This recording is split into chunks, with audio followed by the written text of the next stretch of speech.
श्री शिवाय नमस्तुभ्यम। दोस्तों, आप सभी लोग जानते हैं कि आज से पंडित जी की रायपुर छत्तीसगढ़ में आशुतोष शिव महापुराण कथा शुरू हो चुकी है, जिसका आज पहला दिन था।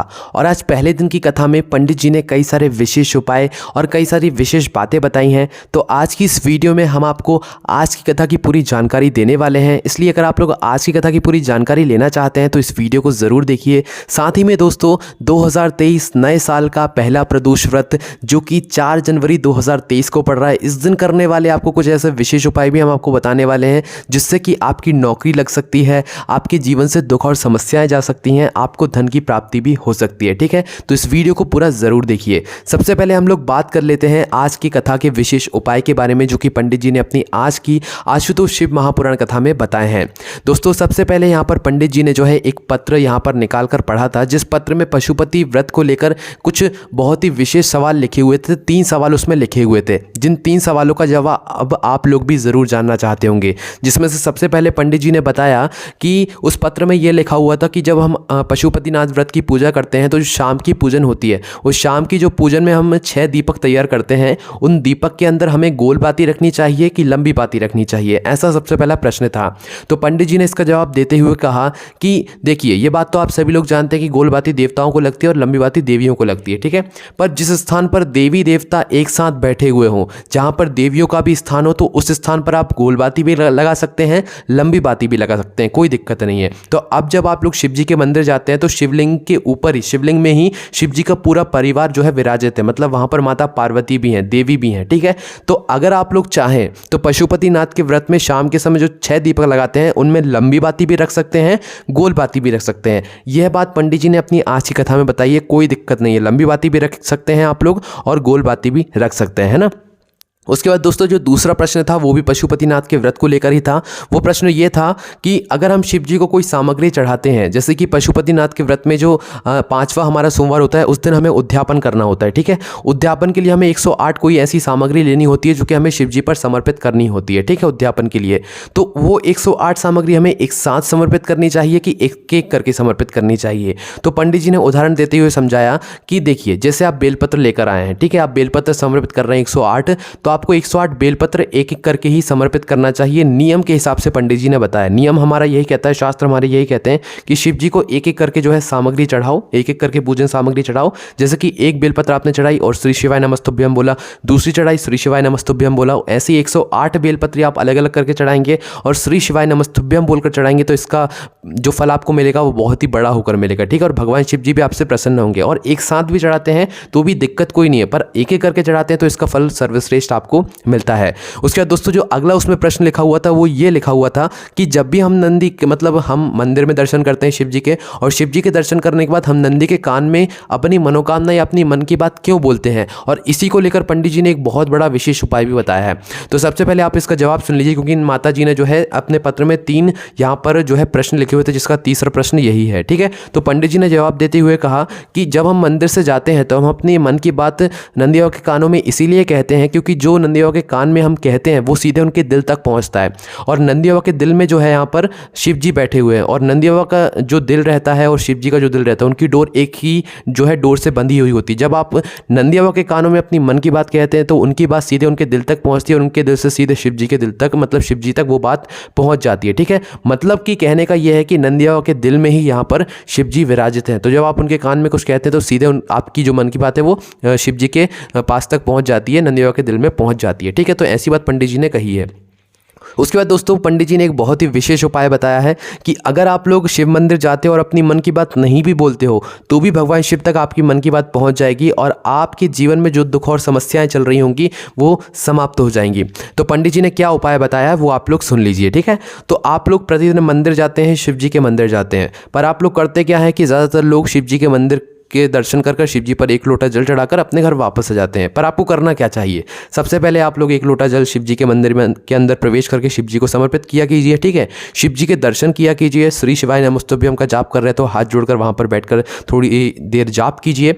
जाप करने के बाद जब आपका जाने का समय हो जाए, ठीक है, मतलब आपकी पूजन अर्चना शिव जी की हो जाए, उसके बाद जब आपका जाने का समय हो जाए तो आपको करना क्या है कि शिव जी के सामने जो नंदी बाबा बैठे हुए, तो जहां पर भी आप शिव जी बैठे हुए देखेंगे वहां पर सामने नंदी बाबा जरूर होंगे। ठीक है, तो आपको आपको करना क्या है कि मंदिर से जब आपका सारी पूजन अर्चना हो जाए, तो जब आप शिव जी के मंदिर से लौट रहे हो, ठीक है, शिव जी के प्रांगण से लौट रहे हो, तो उस समय आपको नंदी बाबा के पास में आकर 2 क्षण के लिए बैठ जाना है। कितने क्षण?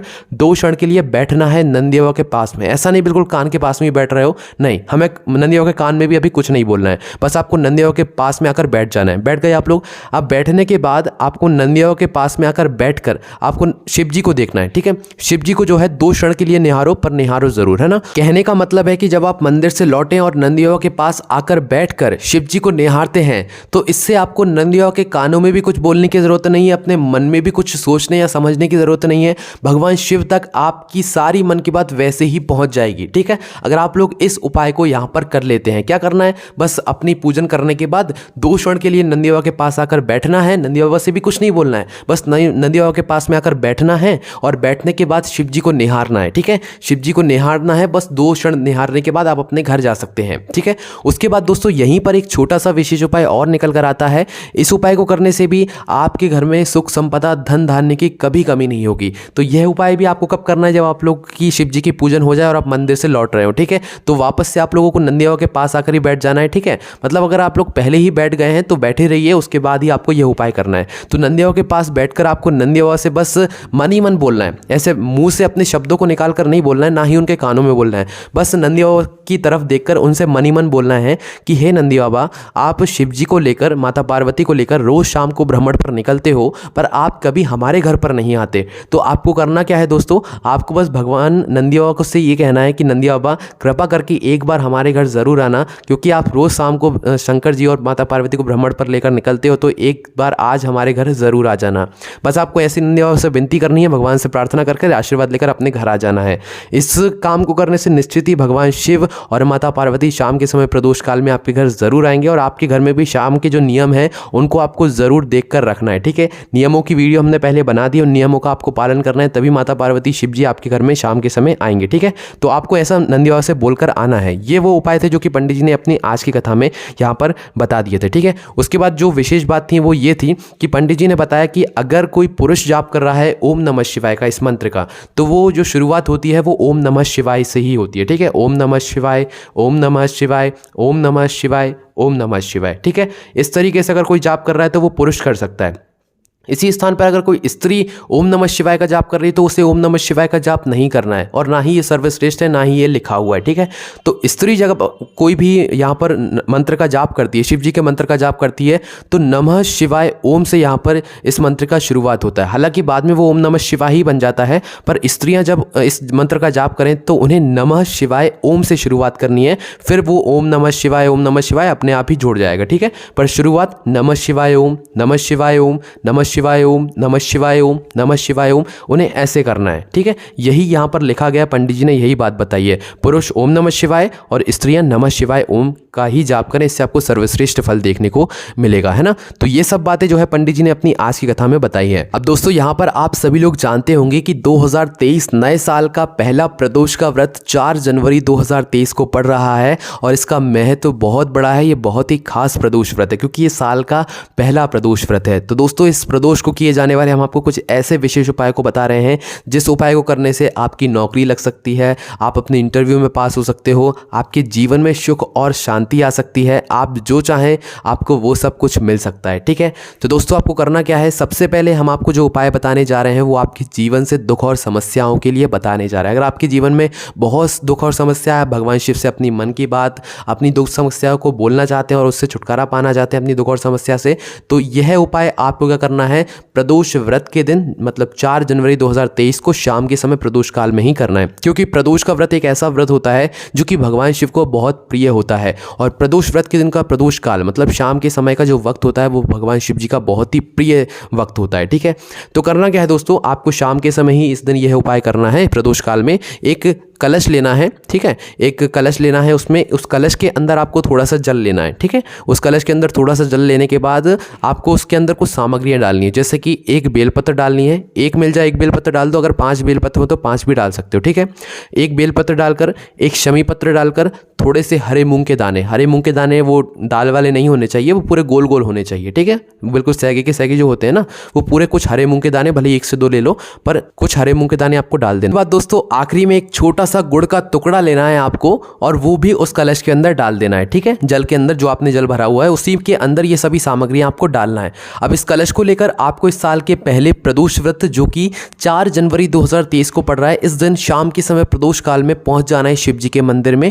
और शिव जी के मंदिर पहुंचने के बाद शिव जी के ऊपर ऐसा का ऐसा लोटा ही उंडेल देना है। आपको जो है थोड़ा थोड़ा करके नहीं चढ़ाना है, नहीं तो आप अलग से निकाल कर हरे मूंग के दाने चढ़ाओ, बेलपत्र चढ़ाओ, नहीं, एकदम से पूरा लोटा उंडेल देना है, जिससे कि अंदर की सभी सामग्रियां हैं वो अपने आप ही शिव जी पर समर्पित हो जाएं। ठीक है, और शिव जी पर जैसे ही वह सभी सामग्रियां समर्पित हो जाती हैं तो भगवान जी से आपको हाथ जोड़कर विनती करना है, हाथ जोड़ के प्रार्थना करना है। आपको भगवान से जो बात बोलना है वो आप भगवान से बोलिए, अपनी मनोकामना बोलिए।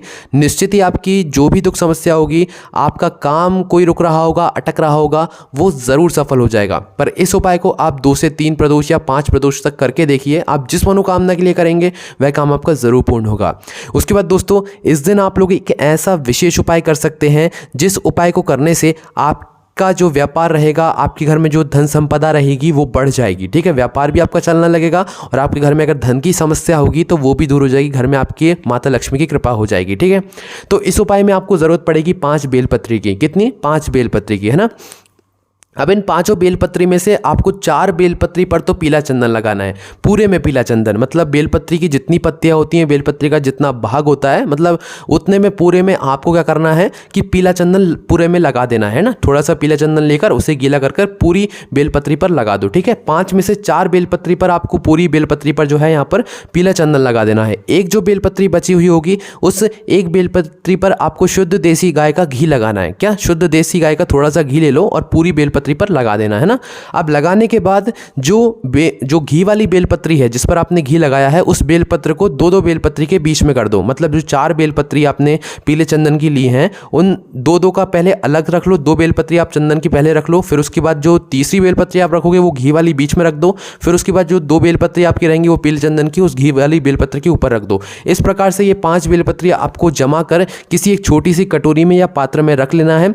रखने के बाद इस बेलपत्री को आपको अपने व्यापार वाली जगह पर या तो अपने घर के रसोई घर में या अपने घर के पूजन घर में जाकर इस पात्र को रख देना है। इन 5 बेलपत्री को इस तरीके से जमा कर रख देना है। ठीक है, इसी बेलपत्र के सामने आपको एक गोल बाती का घी का दीपक जला देना है। ठीक है, जलाने के बाद आपको करना क्या है कि शाम के समय प्रदोष काल में कुछ समय पहले ये काम आप लोग कर लीजिएगा, जिससे कि शाम के समय आप यह उपाय पूरा कर सकें। ठीक है, तो अब आपको शाम के समय प्रदोष काल में इसी प्रदोष के दिन, साल के पहले प्रदोष के दिन, पहले प्रदोष व्रत के दिन, प्रदोष काल में शाम के समय आपको इस 5 बेलपत्री को उठाना है, इस पात्र को उठाना है और शिव जी के मंदिर पहुंच जाना है। ठीक है, अब शिव जी के मंदिर पहुंचने के बाद आपको करना क्या है कि कुंदकेश्वर महादेव के नाम का स्मरण करते हुए, कुंदकेश्वर महादेव के नाम का नाम लेते हुए इन 5 बेलपत्र को शिव जी की शिवलिंग के ऊपर समर्पित कर देना है।